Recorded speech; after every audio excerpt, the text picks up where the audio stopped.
Naaman was a commander of the army of the king of Aram, a powerful and respected man.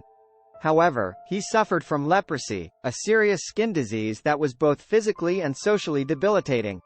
A young Israelite girl who had been captured by raiders and was serving Naaman's wife as a servant suggested that Naaman go to Elisha, the prophet of Israel, to be healed.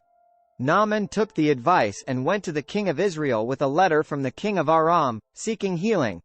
The king of Israel was distressed because he believed that the request was impossible to fulfill and saw it as a pretext for conflict. Elisha heard about the situation and sent a message to the king, asking that Naaman be sent to him. When Naaman arrived at Elisha's house, Elisha didn't even come out to meet him. Instead, he sent a messenger with instructions for Naaman. The instructions were simple.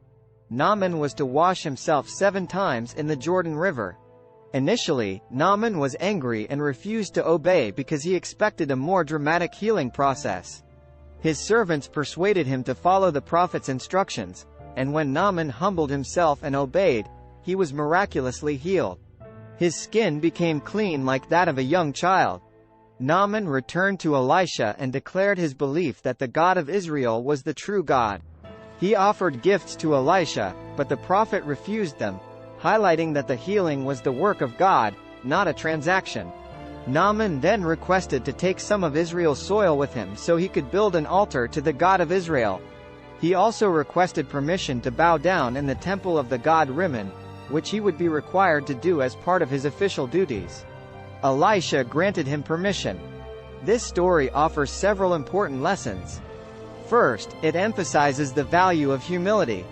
Naaman's initial pride nearly prevented him from receiving healing. It was only when he humbled himself and followed the simple instructions that he was healed. Secondly, the story highlights the importance of faith and obedience.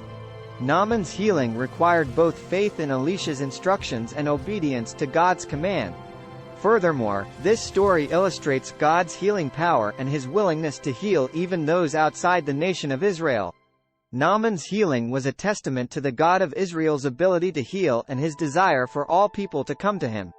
In summary, the story of Naaman's healing from leprosy teaches us about humility, faith, and obedience, while also demonstrating God's healing power and his desire for all people to turn to him. It encourages us to approach God with humility, trust in his instructions, and recognize his sovereignty in our lives.